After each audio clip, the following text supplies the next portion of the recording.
और इस बचत उत्सव की बहुत बहुत बधाई देता हूं, शुभकामनाएं देता हूं। ये रिफॉर्म भारत की ग्रोथ स्टोरी को एक्सेलरेट करेंगे, कारोबार को और आसान बनाएंगे, निवेश को और आकर्षक बनाएंगे और हर राज्य को विकास की दौड़ में बराबरी का साथी बनाएंगे। साथियों, जब साल 2017 में भारत ने जीएसटी रिफॉर्म की तरफ कदम बढ़ाया था, तो एक पुराना इतिहास बदलने की और एक नया इतिहास रचने की शुरुआत हुई थी। दशकों तक हमारे देश की जनता, आप सभी लोग, देश के व्यापारी अलग अलग टैक्स के जाल में उलझे हुए थे। Octroi, entry tax, sale tax, excise, VAT, service tax, न जाने भांति भांति के दर्जनों टैक्स हमारे देश में थे। एक शहर से दूसरे शहर माल भेजना हो तो न जाने कितने चेकपोस्ट पार करने होते थे, कितने ही फॉर्म भरने पड़ते थे, कितनी सारी रुकावटें थी। हर जगह टैक्स के अलग अलग नियम थे। मुझे याद है जब 2014 में देश ने मुझे प्रधानमंत्री पद का दायित्व सौंपा था, तब उसी शुरुआत के दौर में एक विदेशी अखबार में एक दिलचस्प उदाहरण छपा था। उसमें एक कंपनी की मुश्किलों का जिक्र था। उस कंपनी ने कहा था कि अगर उसे बेंगलुरु से 570 किलोमीटर दूर हैदराबाद अपना सामान भेजना हो तो वो इतना कठिन था कि उन्होंने सोचा और उन्होंने कहा कि वो पसंद करती थी कंपनी कि पहले अपना सामान बेंगलुरु से यूरोप भेजे और फिर वही सामान यूरोप से हैदराबाद भेजे। साथियों, टैक्स और टोल के जंजाल की वजह से ये तब के हालात थे और मैं आपको सिर्फ एक पुराना उदाहरण याद दिला रहा हूं। तब ऐसी लाखों कंपनियों को, लाखों करोड़ों देशवासियों को अलग अलग तरह के टैक्स के जाल की वजह से हर रोज परेशानी होती थी। सामान को एक शहर से दूसरे शहर पहुंचने के बीच जो खर्च बढ़ता था वो भी गरीब को उठाना पड़ता था। आप जैसे ग्राहकों से वसूला जाता था। साथियों, देश को इस स्थिति से निकालना बहुत जरूरी था।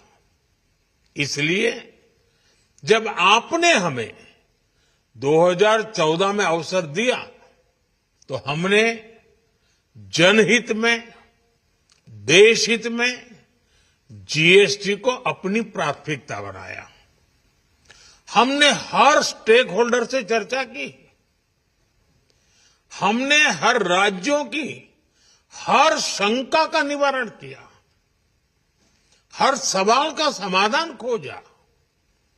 सभी राज्यों को, सबको साथ लेकर आजाद भारत का इतना बड़ा टैक्स रिफॉर्म संभव हो पाया। ये केंद्र और राज्यों के प्रयासों का नतीजा था कि देश दर्जनों टैक्सों के जाल से मुक्त हुआ और पूरे देश के लिए एक जैसी व्यवस्था बनी। वन नेशन वन टैक्स का सपना साकार हुआ। साथियों, रिफॉर्म एक अनवरत चलने वाली प्रक्रिया होती है। जब समय बदलता है, देश की जरूरत बदलती है, तो नेक्स्ट जनरेशन रिफॉर्म भी उतने ही आवश्यक होते हैं। इसलिए देश की वर्तमान जरूरतों और भविष्य के सपनों को देखते हुए जीएसटी के ये नए रिफॉर्म्स लागू हो रहे हैं। नए स्वरूप में मुख्य रूप से अब सिर्फ 5% और 18% के ही टैक्स स्लैब रहेंगे। इसका मतलब है रोजमर्रा के इस्तेमाल की ज्यादातर चीजें और सस्ती हो जाएगी। खाने पीने का सामान, दवाइयां, साबुन, ब्रश, पेस्ट, स्वास्थ्य और जीवन बीमा, ऐसे अनेकों सामान, अनेकों सेवाएं या तो टैक्स फ्री होगी या फिर केवल 5% टैक्स देना होगा। जिन सामानों पर पहले 12% टैक्स लगा करता था, उसमें से 99% यानी करीब करीब 100 के निकट 99% चीजें अब 5% टैक्स के दायरे में आ गई है। साथियों, पिछले 11 साल में देश में 25 करोड़ लोगों ने गरीबी को हराया है, गरीबी को परास्त किया है और गरीबी से बाहर निकल करके 25 करोड़ का एक बहुत बड़ा समूह नियो मिडिल क्लास के रूप में आज देश के अंदर बहुत बड़ी भूमिका अदा कर रहा है। इस नियो मिडिल क्लास की अपनी एस्पिरेशंस हैं, अपने सपने हैं। इस साल सरकार ने 12 लाख रुपए तक की इनकम को टैक्स फ्री करके एक उपहार दिया और स्वाभाविक है, जब 12 लाख रुपयों का इनकम टैक्स में राहत हो जाए तो मध्यम वर्ग के जीवन में तो कितना बड़ा बदलाव आता है, कितनी सरलता सुविधा हो जाती है। और अब गरीबों की भी बारी है, नियो मिडिल क्लास की बारी है। अब गरीब को, नियो मिडिल क्लास को एक तरह से डबल बोनांजा मिल रहा है। जीएसटी कम होने से अब देश के नागरिकों के लिए अपने सपने पूरे करना और आसान होगा। घर बनाना, टीवी, फ्रिज खरीदने की बात हो, स्कूटर, बाइक, कार खरीदना हो, ये सब पर अब कम खर्च करना होगा। आपके लिए घूमना फिरना भी सस्ता हो जाएगा, क्योंकि ज्यादातर होटल्स के कमरों पर भी जीएसटी कम कर दिया गया है। वैसे साथियों, मुझे इस बात की खुशी है कि दुकानदार भाई बहन भी जीएसटी रिफॉर्म को लेकर बहुत उत्साह में हैं। वो बहुत जीएसटी में हुई कटौती को ग्राहकों तक पहुंचाने में जुटे हुए हैं। बहुत सारी जगहों पर पहले और अब के बोर्ड लगाए जा रहे हैं। साथियों, हम नागरिक देवो भवः, नागरिक देवो भवः के जिस मंत्र के साथ आगे बढ़ रहे हैं, नेक्स्ट जनरेशन जीएसटी रिफॉर्म में इसकी साफ झलक दिखाई देती है। अगर हम इनकम टैक्स में छूट और जीएसटी में छूट को जोड़ दें तो एक साल में जो निर्णय हुए हैं उससे देश के लोगों को 2.5 लाख करोड़ रुपए से ज्यादा की बचत होगी। और तभी तो मैं कह रहा हूं ये बचत उत्सव है। साथियों, विकसित भारत के लक्ष्य तक पहुंचने के लिए हमें आत्मनिर्भरता के रास्ते पर चलना ही होगा और भारत को आत्मनिर्भर बनाने का बहुत बड़ा दायित्व हमारे एमएसएमईज यानी हमारे लघु, मध्यम और कुटीर उद्योगों पर भी है, जो देश के लोगों की जरूरत कम है, जो हम देश में ही बना सकते हैं, वो हमें देश में ही बनाना चाहिए।